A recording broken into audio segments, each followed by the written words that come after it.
যে অ্যাপটা কাজ করছে না। আমরা সারাদিন মোবাইল নিয়ে বসে থাকছি, মানে শরীর আর দিচ্ছে না আমাদের। হু হু করে বইছে সময়, এগিয়ে আসছে ডেডলাইন। ৪ ডিসেম্বর প্রক্রিয়া শেষে নির্দেশ দিয়েছে নির্বাচন কমিশন। ৯ তারিখ প্রকাশিত হবে খসড়া তালিকা।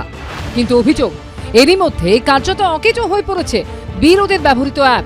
বিরোধের একাংশের অভিযোগ, বুধবার থেকে অ্যাপে বারবার নানা সমস্যা দেখা দিয়েছে। কারণ মোবাইল ফোনে দেখা যাচ্ছে সামথিং ওয়েন্ট রং, কোথাও আবার দেখাচ্ছে নো রেকর্ডস ফাউন্ড, যার ফলে ভোটারদের তথ্য আপলোড করতে গিয়ে পদে পদে হোঁচট খাচ্ছেন একাধিক বুথ লেভেল অফিসাররা। বিএলও অ্যাপ নিয়ে আবারও সমস্যায় পড়েছেন বিএলওরা, এবং বেশ কিছু ফোনও আমাদের কাছে এসছে যে তারা এই অ্যাপে আবারও কিন্তু ডাউনলোড করতে পারছেন না, বা দেখা যাচ্ছে সামথিং ওয়েন্ট রং দেখাচ্ছে, এবং কাল সন্ধ্যে থেকে কিন্তু এই সমস্যায় পড়েছেন। মানে আসা যাওয়ার একটা খেলা খেলতে খেলতে আমাদের এই কাজটা করে ফেলতে হবে। আমাদের নাকি প্রতিদিন মানে একটা করে টার্গেট দেওয়া হচ্ছে, কিন্তু আসা যাওয়ার খেলাটা কিন্তু বন্ধ হচ্ছে না। সোমবার থেকে মুখ্য নির্বাচনী আধিকারিকের দপ্তরের মূল ভবনের উল্টো দিকে মঞ্চ বেঁধে অবস্থানে বসেছেন বিএলও অধিকার রক্ষা কমিটির সদস্যরা। বৃহস্পতিবার অবস্থানে বসেই ডিজিটাইজেশনের কাজ করতে দেখা যায় একাধিক বিএলওকে। অ্যাপ ঠিকমতো কাজই করছে না, এই অভিযোগে সরব হয়েছে বিএলওদের আরও 2 সংগঠনও। মিনিমাম ইনফ্রাস্ট্রাকচারটা দিতে এত অসুবিধা হচ্ছে, অথচ উল্টে বিএলওদের উপর মানসিক একটা চাপ দেওয়া হচ্ছে। দ্রুততার সাথে এই যে পোর্টালের সমস্যা মেটানো হোক। সমস্ত ভোটারদের তথ্য একবার রিভেরিফাই করা বা রিচেক করা, সেটার জন্য বিএলওদের যথেষ্ট সময় লাগবে। সেই সময় যদি বিএলও অ্যাপ না কাজ করে, এটা তো অত্যন্ত একটা মানে নেতিবাচক একটা প্রভাব পড়ছে। বিএলও অ্যাপের সমস্যা নিয়ে রাজনৈতিক মহলেও চর্চা চলছে।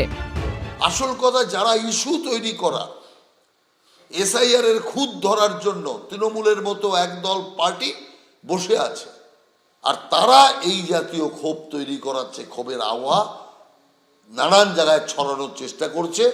আর তৃণমূল সমর্থিত কিছু বিএলও আছে যারা গিয়ে ইলেকশন কমিশনের অফিসে ধর্ণা দিয়ে বসেছে।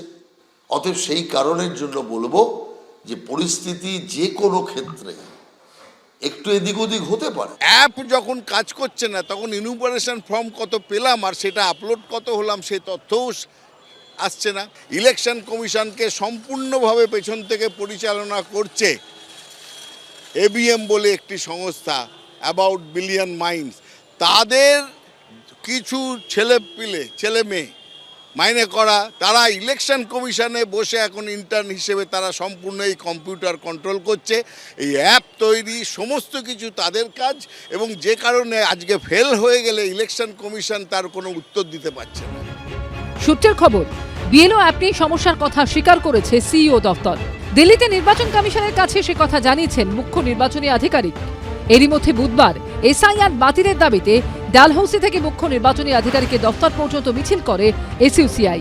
রুমা পাল, আশাবল হোসেন ও Bratadip Bhattacharya report, ABP Ananda.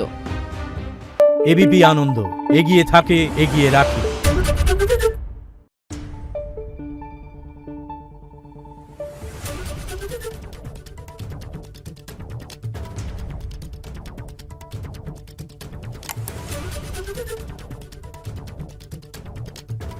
Thank you.